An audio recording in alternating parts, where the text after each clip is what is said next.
Bellman reporting for Katie Chats in downtown Toronto with the founder of the Central Asia Cultural Event, Michael Soncina.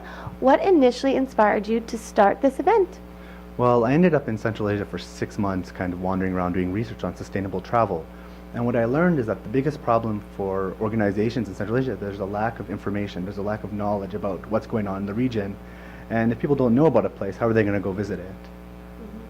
What are you doing here in Toronto to help people learn and understand more about Central Asia?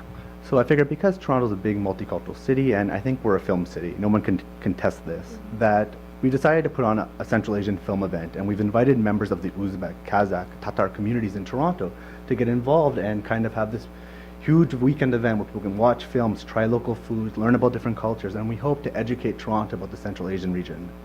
What types of foods and music can we expect to find?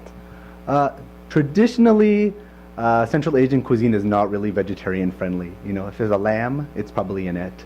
But because we're in Toronto and because of different things, we're probably going to have things like samsa, which are meat or vegetable pies. We're probably going to try things like pilav, which is really, really nice Uzbeki and Central Asian rice, where they put in carrots and raisins and slow cook it, and it's something fabulous that you can't really try here because there's not many Central Asian restaurants in Toronto. The other thing is, just because they're so Russian influenced, there's a lot of desserts. And just last weekend I tried this Russian apple pie made by one of the ladies who might come down, and let me tell you, it's the best thing I've ever tasted in my life. And you're going to be giving some of the proceeds to NGOs. Can you tell me a little bit about that and why you made that decision? Well, we have 3 main NGOs that we're supporting. One is the Afghan Archaeological Society. The other one is called Smitheetv, which is promoting education in Tajikistan. And Afghanistan right now is going through turmoil, as everybody knows, and not many people know where Tajikistan is. And a lot of people in these areas are trying to run projects, and they're running good projects, but they don't have a way to raise money because right now we're going through a period of donor fatigue. People are tired of giving money for things. So I picked 3 really important projects that this film festival could benefit because it will benefit the people on the ground in these countries, and I feel it's the best benefit. And can you tell me a little bit more about the specifics of the organization? Smitheetv does a variety of things, but right now they're focusing on post-secondary education in Tajikistan. We complain in Canada that going to university is very expensive, but in a lot of these countries it's very, very, very expensive. And when you consider the monthly and weekly wages of people, it's almost impossible to do it. So these organizations are trying to facilitate for that. And the reason we're supporting the Afghan Archaeological Society is because one of our films is basically about this Buddhist stupa found in Afghanistan. And the land that it's sitting on is owned by a Chinese mining company. There's $3 billion worth of copper in the bottom of it. And the director is basically making, which might be, and we're hoping not, the only living record of this site.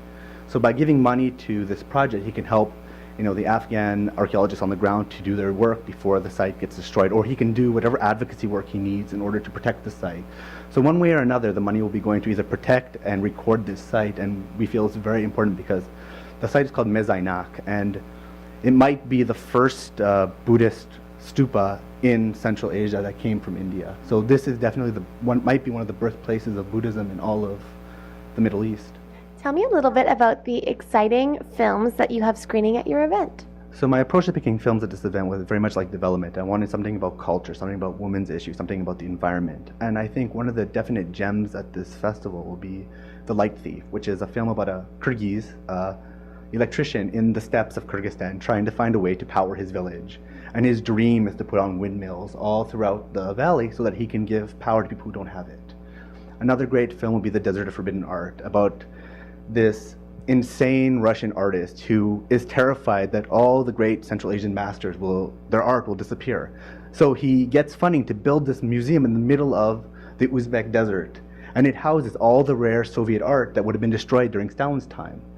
Another great film is Buzkashi Boys, and if anybody knows about the Oscars, they were nominated, and it's a fantastic short film about 2 boys who dream to be Buzkashi masters, which is a Central Asian game about basically goat polo. So they use a dead goat carcass and they try to score points with it, and it's very violent, but it's very cultural.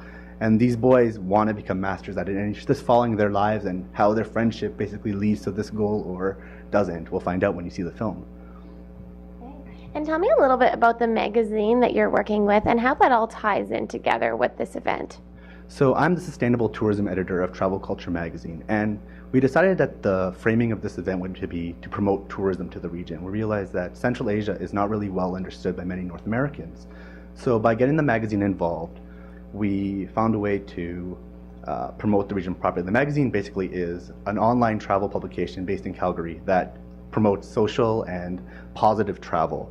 And when they heard about what I was doing, and because they had a lot of faith in this film event, they wanted to get involved. And they've done all the wonderful art, they've done all the wonderful online support, and because they are well known by lots of the travel community, they are a great partner for this event. What are the dates of the event, and where can we find out more information online? So the dates of the event will be July 26th to the 28th, and July 26th and 27th will be at Innis Town Hall right over here at U of T, and on the 28th will be at Cinecycle on Spadina. And if you want to find out more, you can go to www.travelculturemagazine.com and look for the little button that says Sanchi Silk Road Adventure.